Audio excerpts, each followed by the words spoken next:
Local সেক্টরে যে জুলুমের একটি নমুনা হচ্ছে। আমরা যখন কুরবানি ঈদের পরে যখন কাজে বসে, তখন থেকে আগামী রমজান ঈদের চাঁদ রাত পর্যন্ত আমাদের মজুরি আটকে রেখে সাপ্তাহিক আমাদের কিছু খরচ দেয়। আমরা যত নাস্তা এবং দুপুর এবং রাতের খাবার খেয়ে চলতে পারি। সংগ্রামী বন্ধুগণ, এই যে ধারাবাহিক অনিয়ম, সে অনিয়মের প্রেক্ষিতে মালিকদের সাথে একটি চুক্তি হয়েছিল যে মালিকরা আমাদের মাসের 7 তারিখ থেকে 10 তারিখের ভেতরে মাসের মজুরি পরিশোধ করবে, কিন্তু মালিকরা তার থেকে কোনো কর্ণপাত করছে না। এই দিক থেকে সরকারেরও প্রতিশ্রুতি ছিল এগুলা সরকার তদারকি করবে, দেখভাল করবে।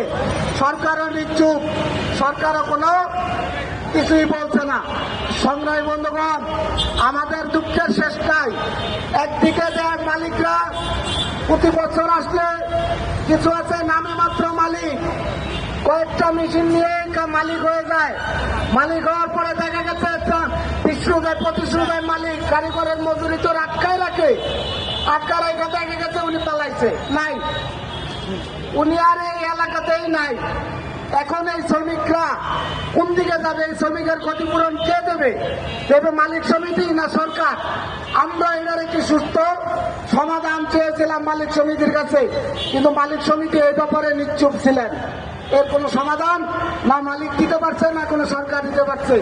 তা আমরা চাই এরকম একটি সমাধান মালিক সমিতি প্লাস সরকার একটি ব্যবস্থা করবে, যাতে কোনো মালিক পালায় গেলে যাতে শ্রমিক যত ক্ষতিগ্রস্ত যে শ্রমিক, সে শ্রমিক যাতে ক্ষতিপূরণ পায়। সংগ্রামের সাথে বন্ধুগণ, এখন রোজার মাস, রমজান মাস, আমরা রমজান রোজা রেখেছি, আমরা ইফতারি করব। তাই আমি আমার বক্তব্য সংক্ষিপ্ত করব। আমরা আশা করি যে আমাদের যে বকেয়া মজুরিগুলো আছে, যে 9 মাসে যে মজুরি আটকে আছে মালিকদের কাছে, সেই মজুরির আমরা 25 রমজানের আগেই আমরা মালিকদের কাছে আহ্বান করব, মজুরিটা দিয়ে দিবেন। আমরা যেন এই মজুরিটা নিয়ে বাড়িতে যেতে পারি, সুন্দর মতো ঈদ করতে পারি। আর বাংলাদেশ সরকারের কাছে একটি আহ্বান করব যে প্রতি বছর ঈদ আসলে গাড়ি ভাড়া দ্বিগুণ হয়ে যায়, দ্বিগুণ হয়ে যায়, আসার পথেও দ্বিগুণ হয়ে যায়। আমরা সরকারের প্রতি আহ্বান করব যাতে করে আমরা যে নিম্ন আয়ের মানুষগুলো আছি, আমরা যেই টাকাই পাই আমাদের গাড়ি ভাড়াতে চলে যায়। আমরা যত সুন্দর মতন যে ন্যায্য ভাড়া আছে, সেই ন্যায্য ভাড়া দিয়ে যাতে আমরা বাড়িতে যেতে পারি এবং বাড়ির থেকে এসে যেন আমরা কাজ করতে পারি, সেই আশা ব্যক্ত রেখে আমি আমার আজকের সভা এখানে সমাপ্তি করছি। জয় হোক মেহনতি মানুষের, দুনিয়ার মজদুর এক হোক।